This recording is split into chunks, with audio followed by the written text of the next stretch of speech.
Contact. He had more than intelligence. He was really a big personality. He wanted to be the best and be the leader. He changed the course of my life. Jay-Z was the kingpin. He was the man, the godfather. It was always an adventure with Jay-Z. I don't know very many people that could live their life like Jim did. This is Zeiset, 16,000 on oxygen.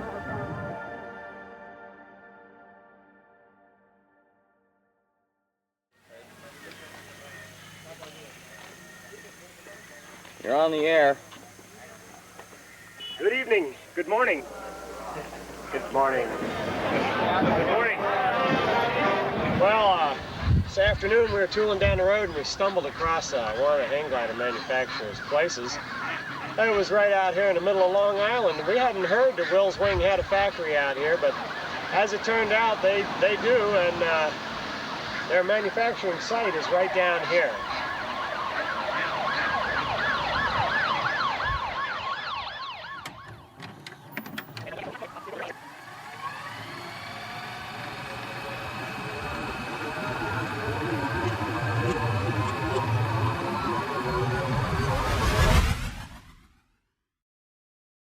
We were living in Goshen, Indiana. Jim was born in the Goshen Hospital. My parents were at Goshen College in Indiana, and I have a picture of Jim and me when I was 2 and he was 1. Jim looks exactly the same age as me. He was a big boy, and I was not a big girl. My father finished his degree, and we moved back to Pennsylvania. We moved to Lancaster County. There were 4 of us. There was 6 years from the oldest to the youngest. So Jim and I were a year apart. Then Dave 2 years after Jim, and Danny 3 years after Dave. When I was 8, so he would have been 7, we moved to Philadelphia.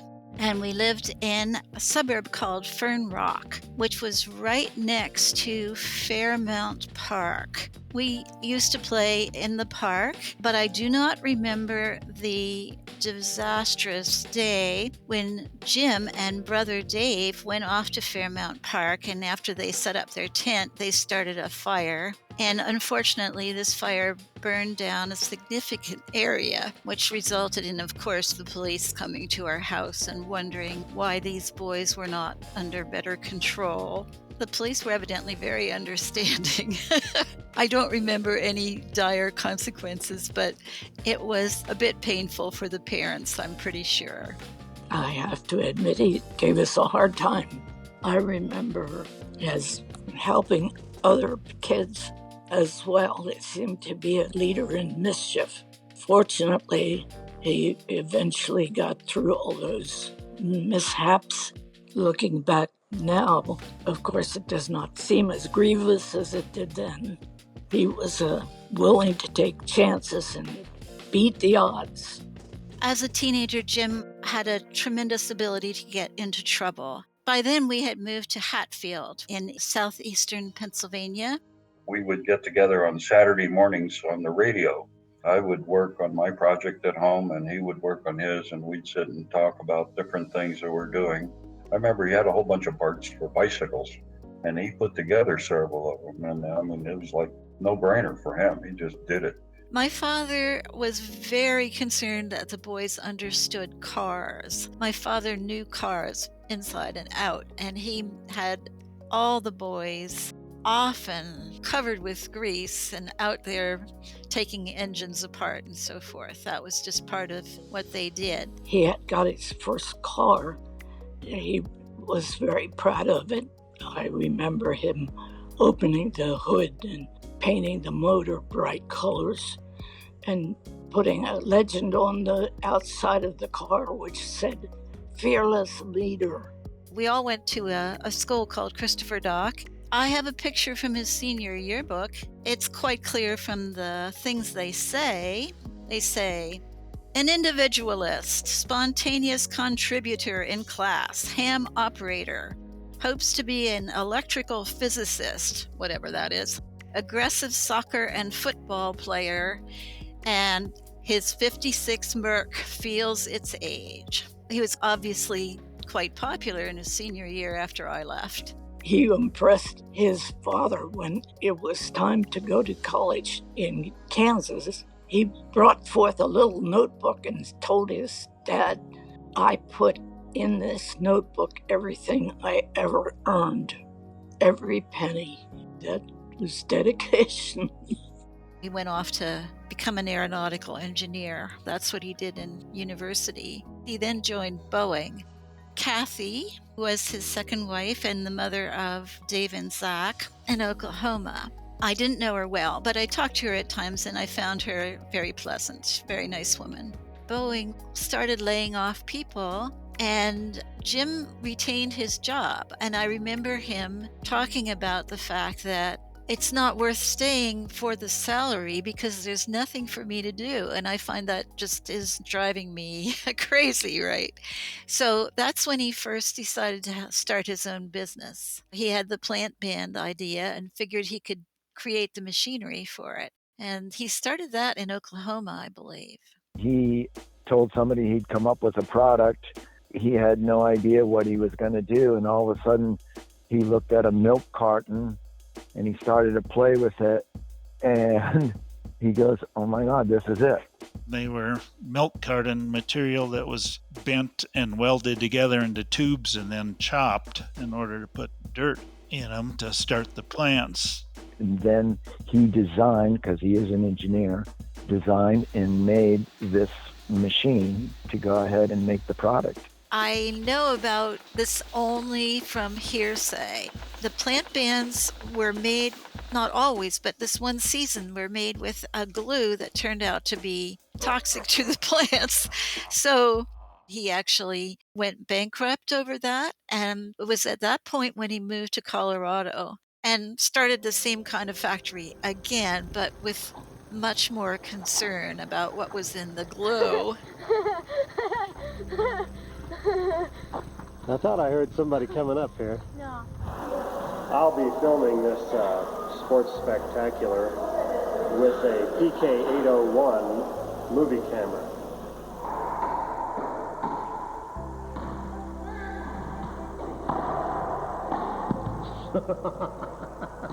He was trying to decide a place where he could do his business and go skiing and sledding and skating. So they picked Salida. And he had hauled this piece of machinery up that he designed to make plant bands and had rented a ranch house outside of town that had a big steel building on it that he put this machine in. He seemed to me, from my memories, to pick up very quickly. He seemed to love Salida and was very happy to have moved there. Jim's products were so popular at one time that you'd be hard-pressed to buy a bottle of wine in America where the grapevine transplant wasn't raised in his containers. The products were made flat, so if you tried to unfold them by hand, it would take a lot of effort. And then Jim came up with this zippy machine that would take these plant bands and he would just load them into like a gun magazine and they'd come spitting out the other end and all set up ready to go. You know, the guy could fire half his staff and use Jim's containers. Jim not only invented the product, but he invented the market for the product. You could stack them in it and it would run them through and fold them open and stand them up to where the greenhouse workers could just stick their fingers in and stick them in the flats. And I got involved in the prototype design, and I'd get Jim's input every morning and he'd tell me what an incompetent, stupid person I was. And I'd go back to work and, work on it. And I don't think there's anybody that's ever worked for Jim that wouldn't say that he was a harsh boss. But we've always remained friends throughout it all. Hi, Bob. This is Dave's plantation here, and he will be responsible for someday changing this land into coffee land. Dave, what do you have to say about all this? Well, I think that if you guys weren't changing the face of Maui, we wouldn't be where we are today. As the business developed to Monarch Manufacturing, Jim was able to get into some interesting things like hang gliding, which, of course, as a mother, I wasn't too keen about because I thought it was dangerous. He really got into it because of Danny, my youngest brother, who was very interested in it before Jim. I started hang gliding in 1976, and I met Jim Zeiset in 1977. I was the only hang glider pilot in the whole southern Colorado that I know of, and one day I was remodeling an apartment building by myself, and in walked Jim Zeiset and said, "I hear you're the only hang glider pilot in town." And I said, "Yeah." And he said, "Well, I'm going to Denver to buy a hang glider, and do you want to go with me?" And I dropped my tool belt, seeing as I was self-employed, and said, "You bet." I rode to Denver with Jim and his brother Danny. Then we started flying together up here in Chaffee County and down in the Swatch area. I learned right away that Jim was a bit of a maniac.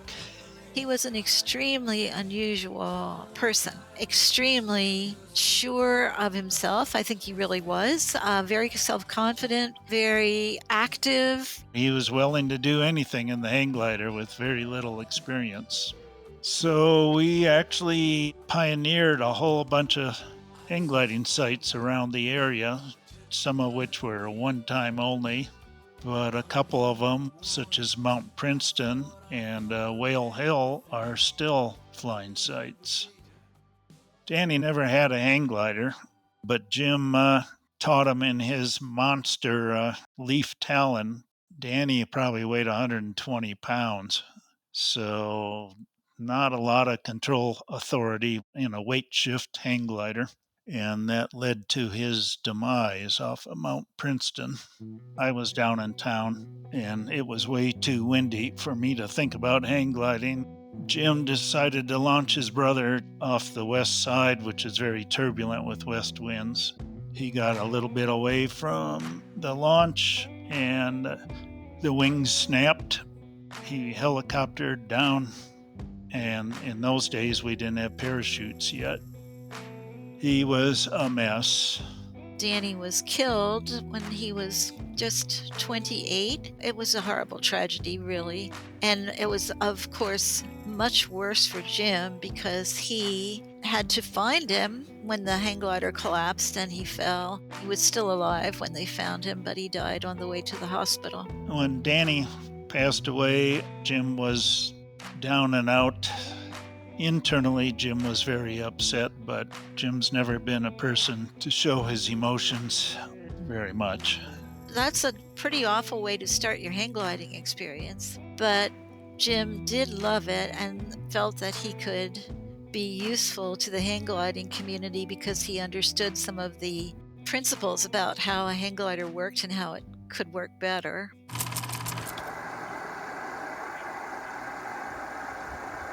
Top of the morning feed.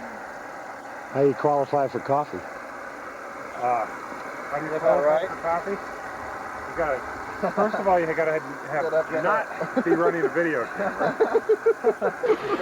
One of our flying sites that we were led to over in Gunnison was Willow Creek, also known as Big Mesa, and it's a big flat mesa on the top that you can drive to. It's super flat up there, and then it just drops off, and it looks west, and you look over Blue Mesa Reservoir, and you can see the sun setting, and it was just fantastic because you could top land. You can launch, soar around, and then come back in and land right where you launched. So it was easy, smooth winds coming off the lake. It's where most people in Southwest Colorado or even in Denver went to learn how to fly because it was very forgiving and it had everything you could want in a hang gliding site. Jim Zeiset, test flying a 160 Street, number 149. Jim went over there a lot. If he had to work in the mornings and couldn't get to Princeton early, they would blast off and go over to Gunnison. It was a really good staple flying site. I did a lot of tandem flying over there. Jim bought a tandem hang glider, much bigger wing, single surface, and easy to fly. And I did some tandem on that. When there was enough wind, you could just tip the nose up and your passenger would be lifted off the ground off their feet, and then I could start running forward and take off and immediately be on an elevator. Jim was quite often there launching me. He loved to see non-pilots go flying, and he was very supportive of all that. This is another one of Rich's short eastern hikes to a magnificent flying site where it's probably blowing downwind. No, it'll be good. Where's the landing field? The landing field is that brown field up against the bright green field. So I should be able to... I think you'll be able to get your duck over there. Yeah, I think my duck will go over there if I run down the ridge. Here we are in Riverhead, Long Island, New York City. One of the things that we're trying to figure out, it's so windy out here, we're trying to decide if the big duck of mine will soar. And we found that there's a place here in Riverhead where we can get on a duck and ride it without actually ever leaving the ground. Now, there is one problem. You do have to do a little bit of climbing. In fact, I've given Rich permission to ride the duck today.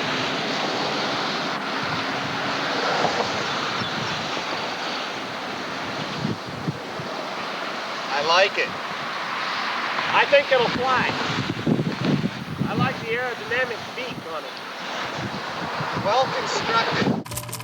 I'd like to think of myself as a fairly accomplished pilot. I had a pretty storied career in the flatlands of Wisconsin and Minnesota, and I did really quite well. I remember a guy from Colorado came through named Chuck Dugan, and he said, well, I'm going to Colorado from here, and you should come out. Me and a buddy, we went out there and met Chuck, and he said, well, there's no going through Colorado without stopping and seeing Jim Zeiset. And I stopped by Jim's place. He had this manufacturing plant and things were going on, and he had these big Great Dane dogs that would scare the hell out of you, jump on your shoulder because they're 8 foot tall. Bit of a bounce there on the landing. When he found out you were an aviator, you were all in. He always wanted to know what you flew and would look over your gear, and especially your radio gear, and he was really interested in seeing you get your best flying in. What happened? You threw it in the middle of a lull. Yeah, you're right. He was such a busy man. I mean, phones ringing, shipping and receiving's going on. He's building product. We're working on our gear, and he's cruising in and out of his office and shop. He's supervising everything and everybody of his whole plant operations, but he always had time to check our hang straps, our hang height, our harnesses.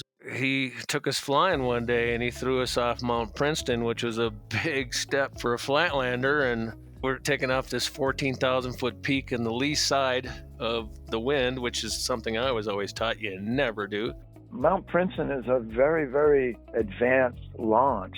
I can remember being on launch and listening to Jay-Z saying, okay, watch the cycles, watch the cycles. You get one shot and you have to run extremely hard and you have to pick the right cycle. And we roar up that mountain and get to the top. We all slap it together, and being the inquisitive, more cautious flatlander, I'm taking my time looking around going, man, I don't know about this. I'll be honest with you, in my flying days, there was many times that my knees were just rattling together, and hanging on, and having Jay-Z there going, okay, watch it, look at it. It's happening down below. Something's happening. It's coming. Feel it. Lift it. Lift the glider. You got this. Run hard. And gone. And I remember Jim and Zordog jumping off first, and of course they climb right out fast, and I get off the hill with my buddy from Wisconsin. I take off and I'm in the washing machine. I mean, I'm getting my ass handed to me, and to be honest, I flew there one more time and I haven't been back to that place. And that was my first experience with Jay-Z, is that this guy is a high test, high fuel octane dude, man. Him and his buddies around here, they know how to fly these peaks.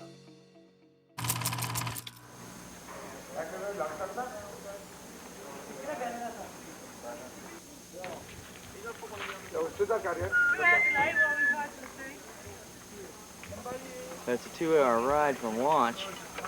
God damn, we've only been on the road for about 5 minutes and the damn Jeep broke down. It's already about 100 degrees out here. Back in the day, people don't realize these were carbureted vehicles, and an overloaded, heavily laden vehicle heading up the mountain with 15 gliders on it, people hanging on the bumper, trying to get to the top of a mountain, they would overheat. And I was on one of those rigs going up Silverton, and those things would go, and they wouldn't make it. Everybody off, you got to unload. And there's nothing worse than hauling your hang glider, your harness, and all your gear up the last half mile of mountain at 13,000 feet. And then all of a sudden, while you're doing that, here comes Jim and the mountain queen going right on by. And why has this guy got it figured out? The mountain queen, which there's tons of stories about, he had 2 of those. These were monster 4-wheel drive vans that we could load 13 hang gliders on and whatnot. Jim always made it to the top of the mountain. And there was a reason why. He put a little Coleman cooler underneath the hood, and he did a coil of copper tubing through that he would pack with ice. And he'd keep that gas cold all the way to the carburetor so his vehicle wouldn't vapor lock. And that's why Jim made it to the mountain where hardly anybody did. He was always figuring out how to rig things up to deal with all the limits that he was pushing past. Instead of going, well, I shouldn't do that, he'd just figure out another way to solve the problem. Finally, when we got to Telluride that year, I just approached him and said, hey, buddy, here's $100. Can I ride in your van? Sure, man. We became good friends after that.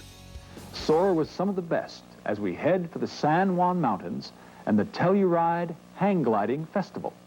Back in the late 70s, early 80s, Telluride started having fly-ins in informal competition, and it kept getting bigger and bigger until there was at least 200 pilots up on Gold Hill, which was the launch site at the top of the ski area. And it was just a huge party.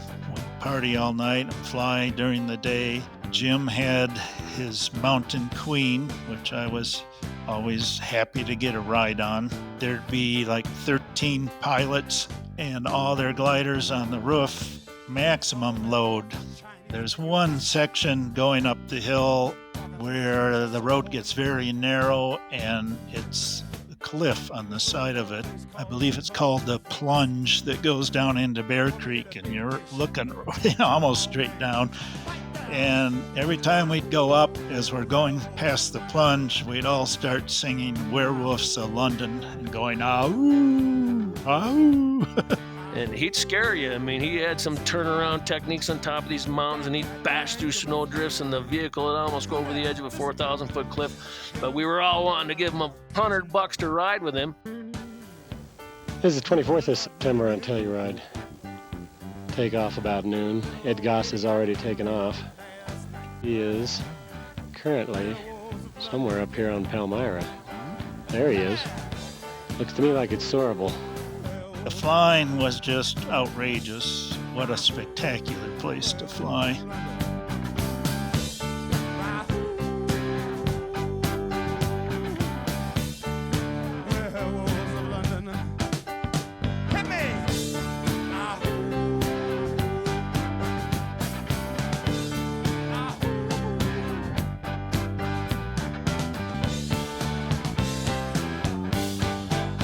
People had their best flights, and the number of gliders on Gold Hill was insane. And town would just light up because we were 200 pilots maybe, and another couple hundred people that came with.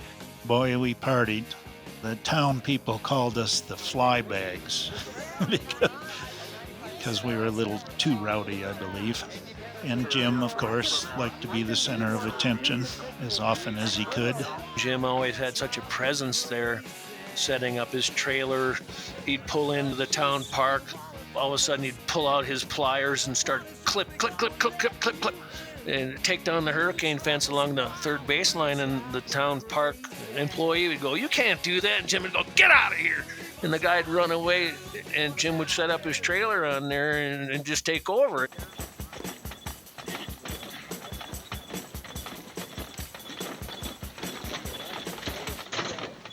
See, Jim, I didn't stuff that one. I got it on film. All right. I also got your duck waddle on the way over here.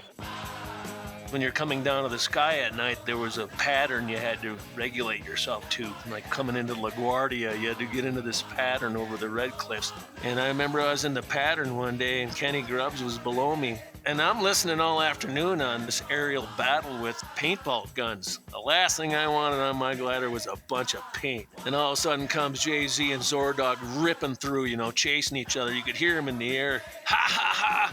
When you're in an aerial battle, if you got altitude on a guy, you got him. You can zoom in on him and you can shoot him up. And these guys were doing this all afternoon. I'm from Wisconsin. It's like they're having a dogfight in the air. It just blows everybody's mind that these guys were such advanced pilots that they can fly one-handed or whatever, and they're attacking each other through the sky, chasing each other around. You didn't want to get in their sights, and I sure as hell didn't. Hey Zordog, we owe it to terrorize this guy in the Sensor 210. He's never had that experience before. And I warned him about flying with us, but he chose to do so anyways. It's too bad I forgot my paint gun.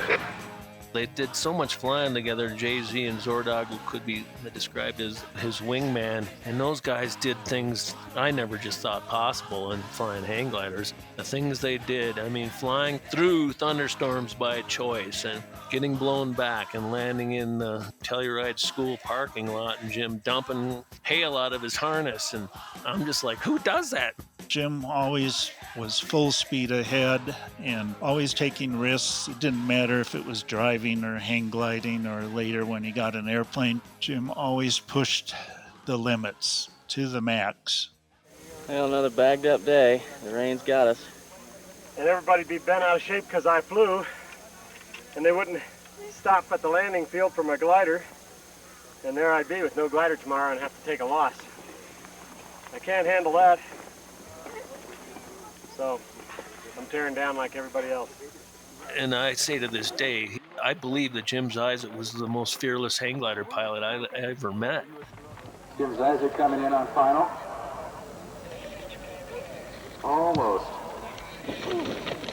A little far. Not too bad, Jim. Back to the spot! Back then, a lot of these landings were done at high speed. You dove it in and then you glided it out and then you flared and pounded, right? Rusty Whitley had a pile of aluminum because he was a collector of aluminum, but Jim Zeiset had a bigger pile of aluminum behind his hangar than Rusty Whitley because he went through a lot of down tubes and parts. Penny, will you rub my back tonight? Sure. It hurts. Yeah, well, so does my shoulder. You got anything to say, Pete? No, nothing at all. How about you, Rusty? Little whip. Take that bourgeoisie TV shit up the hill, will you? I'd be glad to. We were all at the right skill level. We were all at the right age, and the equipment was pretty good. It was a perfect time in history to have Jim be the leader of it all. And make no mistake, he was the leader. He led a lot of young men into being really good pilots, and I was one of them. Look how high that hawk is up there. As Jim progressed in hang gliding and he had Monarch Manufacturing making plant bands, he figured out that he could start a hang gliding business and use it as a business deduction for advertising. I actually put together a catalog for pendulum sports or pendulum air sports and hand drawing all these little gadgets that he was selling. Made up of a 3/8 steel bar with a pulley. As I shift my weight back, it goes all the way to the aft position here. As I relax on the bar, it goes to best glide, which is right in this location. There's a little detent here. And then when moved forward, the whole CG attachment point moves forward to this area here. I went all the way to the back right off the bat because the nose sticks up fairly high, maybe higher than I had anticipated when I designed this device. But anyway, I'm going to try it now. Try to work my way up in a thermal and then stiff arm it all the way and see what kind of speed I can get out of it without this thing hooked up. I have a sneaking suspicion it's not going to be much worse. I don't think I got much of a help out of it. I expected it to go to 50 miles an hour and scare the hell out of me. Jim was instrumental in radio communications, and pilots would send him radios from all over the country for him to bump up and modify. I can call home and let people know when I'm going to be home for dinner, or whether I'm not going to be home for dinner if I go cross country that day. I was just impressed with his shop. His shop had all these tools in there, and I'm a mechanic by trade, and he had lathes and presses, and everything was super clean and orderly. He would fabricate, he could weld, he could figure out electronics, he would go into the radios and adjust them so we could broadcast on bands that nobody else was on. His engineer mind allowed him to just work on pretty much anything. Wow, look at that. No free-form battens in it at all. Of course, you can see there's a little bit of a flutter problem. Now, possibly if they doubled the sail material with a white silicone rubber, I think, kind of stiffen that thing up. I've seen other applications of that technique. Then he developed a lot of the O2 systems. We flew at high altitudes, so we all had oxygen, breathing apparatuses. We made camera mounts and all kinds of things for competitions. He was just an innovator. Are we going to fly with your oxygen today? You bet. Are you really filming that? Uh-huh. But he had a typical trait of other successful people I've known, and that is unlimited energy. Jim didn't need to sleep much, and it was always go, go, go. Something new, go for it. He'd be up there in his office late at night working on radio gear, and I'd go, Jim, what are you doing? It's time to relax. Let's have a rum and coke. And he says, I'm working on fucking radios. And I go, why are you working on everybody else's radio? And he would go, so that mine will work. Because every time we get together in one of these gatherings, all it takes is one idiot to have a radio malfunctioning, and then the whole field can't hear all afternoon. So he was really adamant about proper radio protocol. Man, I had good radio gear all my life thanks to Jim's involvement in that. And then, of course, he sold gliders, and I bought my first new glider from him. But that business allowed him to buy all this equipment wholesale, and then he carried that even further into sponsoring a team of pilots to fly in competitions around the world. Come fly with me, let's fly away. The reason why the Green Team came about is Jay-Z was successful in his business. Jay-Z had some cash. Jay-Z wanted to have fun. Jay-Z wanted to share what he had. Basically, he wanted to take people with him to have fun.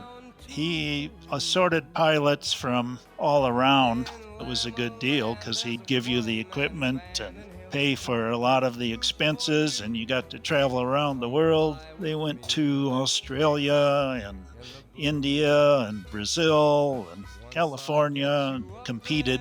I got to witness Jay-Z putting teams together, with his Green Team. I got to watch those guys fly together. I got to watch Jay-Z put the U.S. team together and help coach them on how to fly better as a team. Most of the competitions, unless you're at a world championship, were not a team-oriented competition. But working together as a team essentially can bring their strongest pilot into a higher position if done right. I started flying the fall of '88, then '89 hit it hard, and then I saw all the Green Team guys and the gliders, and I was a very young pilot, and I was like, whoa, that's so cool. A couple years went by, and I went into his office, and I said, Jay-Z, and I begged him. I go, I want to be on the Green Team. Come on, you can teach me. You can make me somebody. I'm young. I'm addicted. Come on, take me. He stuck his head out the door around his office, and he said to Bob Gomez, who was his go-to man, we got enough money to take KG with us. Bob goes, yep. And he looked at me, he goes, okay, sell all your stuff. We're going to get you a new glider and new harness. And man, I was so proud. I got this suit, and it had my name on it. Jim would never say no to a pilot. Didn't matter where you were from, what your skill level was. And it's really easy to hang out with a bunch of Olympians, but Jim always took the time to show guys how to fly. The guy was just a relentless pilot's pilot. This is Rick's first flight on a double surface glider. I think Jay-Z took me on, not because of my abilities, but because of my enthusiasm, my work ethic, and just willing to learn and to be part of it. My skills are okay, but I'm not a world-class pilot like Tony Barton or others that were on that team. A lot of these competition guys are way too serious, They just don't have any sense of humor. Green team shows up, they're carousing and taking their girlfriends away and drinking all night, and they'd go out and steal the other team's equipment and throw it over a fence in somebody's backyard, so those guys would wake up and they wouldn't know where their gear was. You got 200 pilots. There's all kinds of personalities. Some people didn't like us at all. And you know what? We were fun. We weren't egging people on. We weren't being rude. We were polite, but we were having fun. And of course we offend people every now and then. Those guys got angry for a while. And there wasn't a guy out there from other international teams that wouldn't have some problems with his gear or whatnot. And Jim would end up fixing their gear. And you couldn't be mad at the guy. How do you get mad at someone that buys your dinner and pays your bar tab and makes you laugh all night? He was a very generous asshole, and I can say that because I told that to his face once. Jay-Z knew it, that we were all grateful and really appreciative of everything. What we're trying to project with our green emphasis is environmentally sound outdoor activities. One of the aspects of our normal day-to-day flying is we carry a trash bag with our equipment. And yesterday, as an example, Zordog landed by the interstate. While he waited for our trusty retrieval vehicle to pick him up, he went back and forth up and down the interstate on both sides and ended up getting about 4 trash bags of trash that we loaded into the vehicle as we left. Now, if we go cross country and cover the entire state, we'll eventually have all the trash picked up in this state. The fact of the matter is, what we're doing is a small aspect, but if everybody were to be as conscious of our environment as the green team is, we'd soon have all of the trash in this country in trash bags and off in the landfill. I don't know who came up with that, but it's been a saying: late to bed, early to rise, fly like hell, and spread some thighs. And then when we had to go ahead and make it a little more G-rated, we'd say, early to bed, early to rise, fly like hell and make up lies. There was nobody really being sponsored like us. It was a whole different thing. We all had the same uniforms, man. Everything was the same, the gliders, the helmets, everything. If you were the number one person of that day of the team, you got to pick the clothes. You cut somebody off, someone would come up to you and go, you cut me off, and go, no, that wasn't me. Well, no, that could have been one of my teammates. It wasn't me. I don't know who that was. You know what I mean? We all looked the same in the sky. Jay-Z always had our backs, too. Back then, all the competitions kind of brought us together. And so it was like we were one big family. No matter where the competition was, it just felt like, oh, we're home. We did Dunlop, Tennessee. We went up to Oregon, Washington, New Mexico. I remember driving out to Sandia thinking, it'd be so cool to be in the top 10. And then I thought to myself, no, go there and try to win. I ended up having a good day. And I remember at the end of that day, Jay-Z came up to me and he's playing piss, whatever. He's like, well, I bet you won't do that again tomorrow. I'm like, you want to bet? He's like, yeah, $20. I'm like, you got it. $20, we shake. And every day for the next 7 days, we kept betting. He kept doubling up too, and I'm like, yeah, double up. I ended up winning the meet, and I won a lot of money from Jay-Z. And I appreciate it because it kind of lit a fire under my wing, so to speak. If I win and you lose, then I win the bet. And if I lose and you win, then you win the bet. Okay. Otherwise, it's called out. All right, $100. $100? Okay. Yeah. Well, I got to beat Marco then. But I didn't get into this to lose. Yeah, no, it worked out. Double it? Double it. winner takes all. We were missing in. If I win my heat and you don't win your heat, then you have to pay 200. Right. It's a bet. Okay. And then some, of course, our favorite trips were in Australia, which was unbelievable. They were 6 weeks at a time. The flying that you actually do down there was really long tasks. I don't think any of them were less than 80 miles. It was grueling flying because some of those flights, they would last 4, 5, 6, sometimes 8 hours. We had these little Pez machines taped to our hang gliders, and we had little candies in them. And like every fourth one was a couple of ibuprofens in case it was a long trip and we were starting to feel the aches and pains of flying. In Australia, the beautiful thing about that country is they paint PUB on top of their pubs throughout the whole country so bush pilots can find the bars, and you would see pub. And I remember I circled around the water tower and it said Wakul. I walked into the bar with my harness on and said, round for the house. And, hi, mate, you know, those guys are down there, they're so friendly. And everywhere Jim went, those people knew him. He'd show up in these bars, and those guys go, I remember you from last year, man. Wherever he went, he had a presence. He was world-renowned, no doubt about it. We'd have a joke, and it would be, nobody has more fun than the green team. Nobody. And so there would be times that's all we would just say is like, hey, Jay-Z, you know, after a great day or something, we'd just go, nobody. And he'd look at me and go, nobody. Super fun. Nobody has more fun, and nobody did. Jay-Z really took good care of us, always with our driver, with Amy, his wife of 20-something years. She took care of us. It was amazing, all our clothes, and she made our flight suits.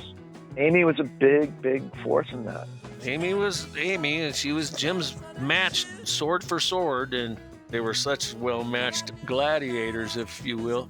He married Amy, which was a wonderful wedding. All our friends were there. It was a hell of a party. We had so much fun. They're two tough souls. It was a wonderful day. That was a blowout. I don't think Jim did anything but blowouts. It was a very happy experience. Hi, Mom. I did go to some of the contests. I remember the social part. I arrived on the scene, and as I walked up to the group of guys, they all yelled at once, "Hi, Mom," which I thought was pretty neat. I think Jim loved his mom. I could feel secure in that. Parasailing is the popular resort sport where you hook yourself to a parachute and get towed by a boat as you rise a few hundred feet in the air. But what if you could rise a few thousand feet and then simply cut the line?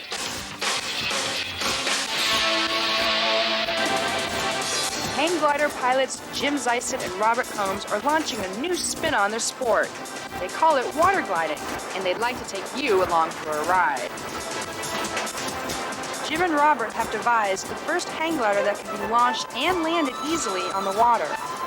At the heart of this hybrid enterprise is a one-of-a-kind glider fitted with a stackable tandem harness and whitewater catamaran pontoons. As you come into land, the tail end is dropped down very low so the glider can slow down to its very slowest landing speed.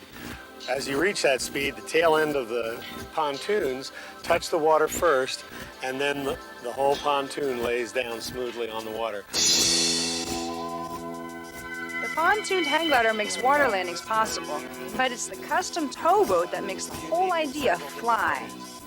The winch operator lowers the deck down, which is lowered through these hydraulic rams.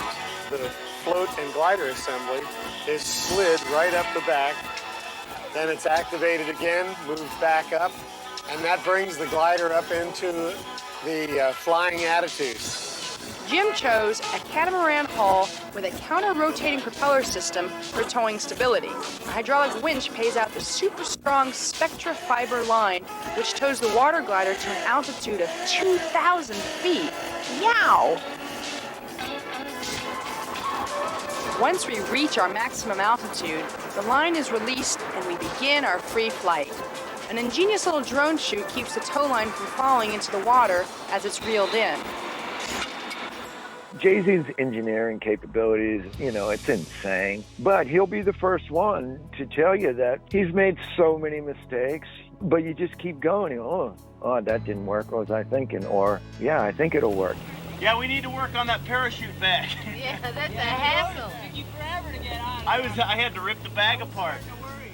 Jay-Z, I think pretty early on, was getting a boat together, and he had his boat up in Lake Chelan.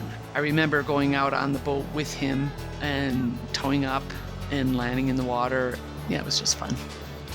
Okay, let's go to cruise. Go to cruise.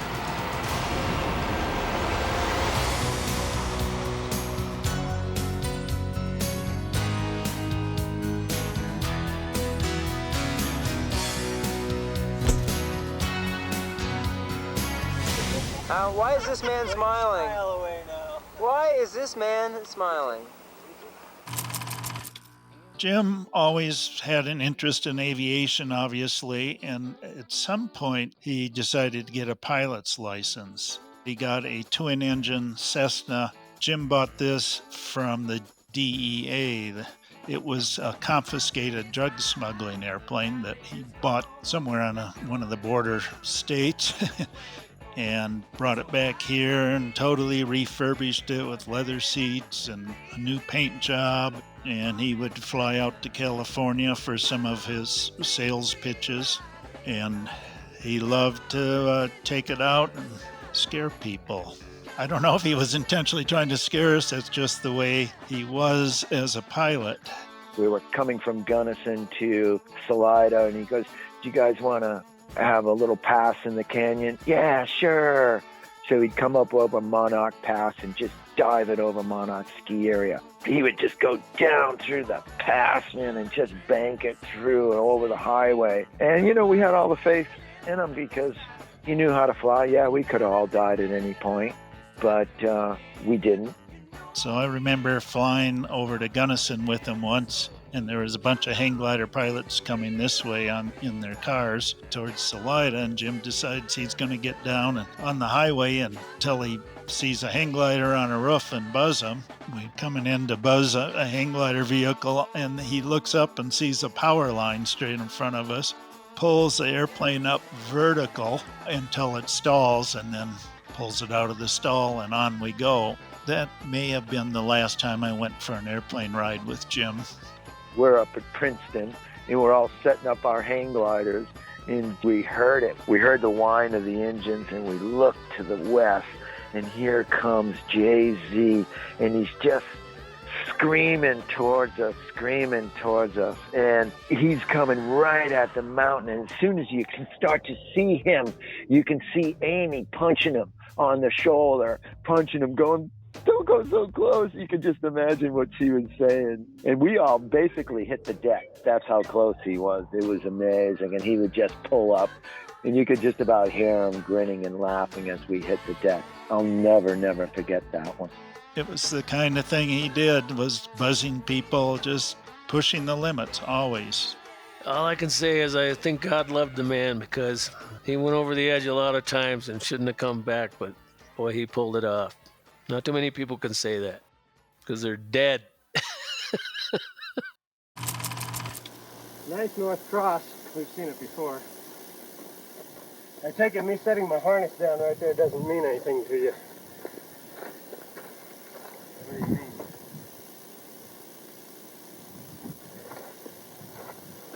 That's what I mean. It doesn't mean anything to you. Are you going to set up there? I'll set up right here. Jay-Z definitely was a mentor for me, not only in hang gliding. He kept me alive along with the rest of the Green Team guys, but also there's lots of conversations with Jay-Z about life, about buying my house, about saving money, about investing, about women. Although sometimes he didn't take his own advice with that. That's pretty funny. Jay-Z and Amy, they were rough customers at times, but when you needed them, man, they were there for you. And I'm not the only guy that can say that. They really, really put out for their people. I went through a bad divorce, and Jim stepped in. And who does this? He took care of me when I was down and out, and I was down and out, and the man in his generosity pulled me out of a steep dive.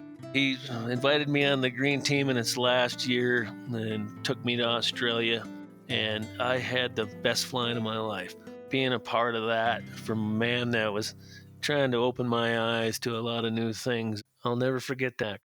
I think Jay-Z was just super proud of the things that we learned, and I think he was super proud of the things that he taught us. And we took that and we ran with it. We tried to be better. I remember one time and I said, "Oh, it's good enough, Jay-Z," and he looked at me and I thought he was going to kill me. "Oh, it's good enough, KG, huh? It's good enough. It's never good enough."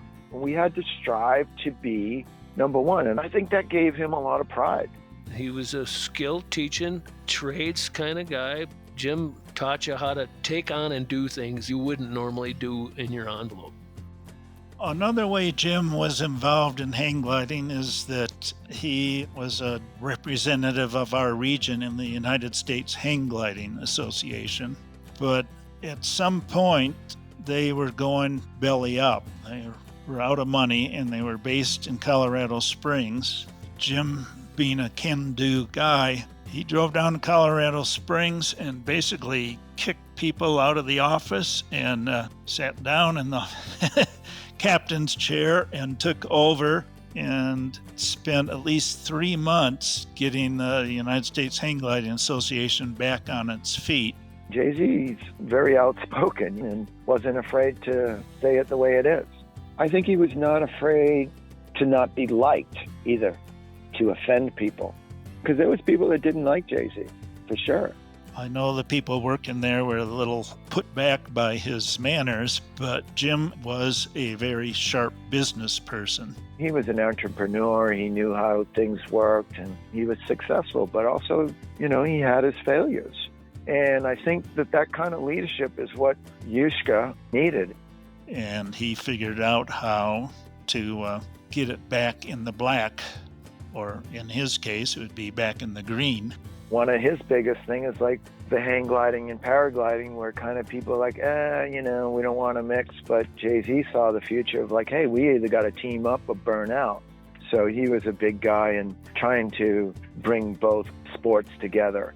He really helped out a lot and didn't want anything for it. He saved it nationally from going bankrupt. He did it all for free because of his love for the sport.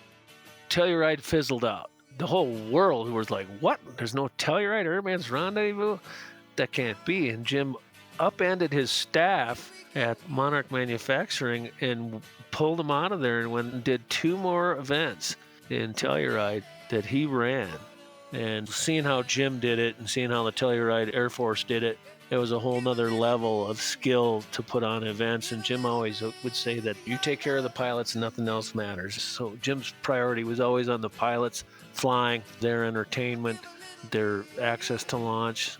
Jim went to a Ford dealer and rented like 6 brand new Ford 4-wheel drives, and without even asking them, bolted racks to them and destroyed them. I mean, they were destroyed.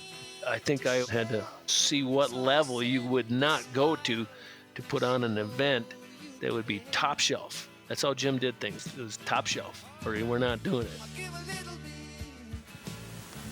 You can send another one. Okay, 10-4. Yeah, go ahead. And Jim ran a lot of events. We designed some small gatherings, large gatherings. He showed us how to brand it and make it fun, and people would come and get behind a microphone and say this is the best time they ever had in their life. It's great. This is the biggest competition ever held. We'll find out who's going to be the new world champion. I would say not until he had his cancer did he realize that he was mortal like the rest of us. Jim had his diagnosis of prostate cancer. At that time, at first, he was very bitter. I tried to talk to him, not to talk to him about that, just to maintain the relationship, and I felt that he was very abrupt with me when I tried to talk to him, so that harmed our relationship. Jim, he's a big personality, and sometimes we didn't get along brilliantly. It was a bad time. It must have been a terrible time for him. Jim, being very proactive, learned about all the drugs, learned about whatever you could do to treat cancer. At some point, the doctors told him he had a 50-50 chance of living a year. That would have been 24 years before he actually passed away. As time went on and it was clear that he was not going to die right away, he became much more pleasant and friendly again. It was just him and me down in the park at his ranch. After his surgery, he was literally recovering. And I asked him, I said, "What are you going to do, buddy?" He says, "I got a company to run.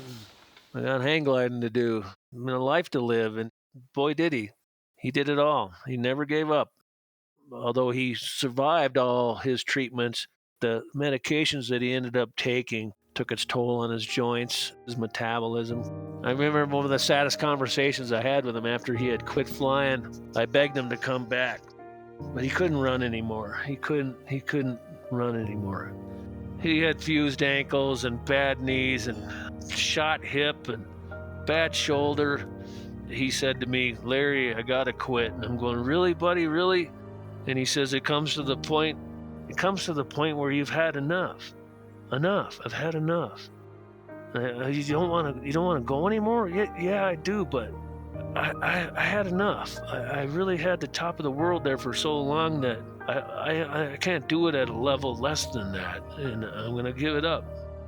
He goes, it's your turn to lead now. Then I started running meets at his caliber level, and he was damn proud of me. And maybe that's some of the best accomplishments in my life, being a mentor's son. And I'm retired from this sport, so I'm not going to tell you about this deployment or that bad landing or whatever. I'm going to tell you about something that happened right out here in this landing field today. And I want you guys, every one of you, to think about this. I want you to know about this. It is really important to me, and it was a real eye-opener to me. I walked out onto that landing field, and Larry was out there holding on to a microphone saying the wind is 5 from the southwest, and it's a little gusty to 7. And I thought, what are you doing? I'm a manager, I run a business. Larry is running a business here. I mean, he's taking care of all you guys and making everything happen in an orderly fashion. And he's out here doing a mundane task, like saying the wind is 5. You got to be careful coming in because it's a little bit gusty. So I walked up to him and I said, "Larry, let me do this. Get back in there and manage things. These guys are flying in there. I can take care of it. These guys are just pilots." And he said, "Jim, it's all about the pilots." What could I say to that? I turned around and walked off. Larry? You just ruined my speech, you long-winded bastard. My last visit down there, which was probably 2 years ago now, Zach had basically taken over the business, but Jim gave me a tour of all the machinery, and he was obviously pretty thrilled with the way everything was working. I spent the night over there a few months before he passed away. I helped him with his boat because Jay-Z couldn't really bend over anymore and getting all these little spots. So I helped him out with all kinds of stuff like that. We had dinner, we sat out on the deck, some rum and cokes, and basically, like we always say, we told some lies. And then he ended up dying peacefully in bed, which astonished most of us. We thought he would go out in a ball of flames somewhere. We all expected it just to happen. Massive explosion. "Ma, I love you" kind of thing. Down he goes on the radio. But no, he dies in his sleep. I mean, it's pretty fitting from a man that probably did it all and then some. Jay-Z went to the grave worn out. There was no rust, no moss on his ass. He lived life. He talked about the end of life and what a great experience his life was, and that he thought he might live to be 85. I know he was fighting the cancer for the last 15 years. So whether the disease was going to win or not was a moot question. I think he was a courageous fighter. When I think of Jay-Z, I think of a man that lived life to its fullest. He was the epitome of that. In the end, Jim Zeiset, as a tyrant as he could be, that guy would go the extra mile for anybody that asked, I think. I got to imagine that all the Green Teamers or anybody that knew him would have a story about how Jim was so generous and just give you the shirt off his back, fix your gear, work on your truck, pass on his knowledge, train you how to do something, give you shit at first and then pat you on the back and say, attaboy, you know? Jay-Z was always looking wide open in his eyes, and he saw the best in a lot of people. Be the best you can be. Be good enough? No. Be better than good enough. Keep striving to be better, be kinder. He was all of that. There's no question that Jim led the life that he wanted to lead. He isn't a person that things just happened to, even though a lot of things did happen to him. The business meant a lot to him, and it wasn't something that happened to him, it was something that he created. And likewise, his involvement with the hang gliding, he was very, very hands-on and active. So I would say that his was a life of purpose, and it was a very successful life. He realized that life is tenuous. You don't know how it will turn out. There are too many factors over which you have no control. We need to do the best we can. The events in life are bigger than we are. And how you handle those events in life is more important than the event itself.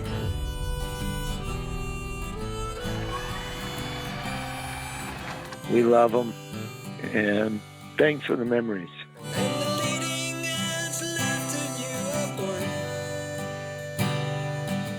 This interview is over. This interview is over. And this interview is over. Tell me, sir, what do you use this for? Isn't that a little close, son? Actually, this interview is over.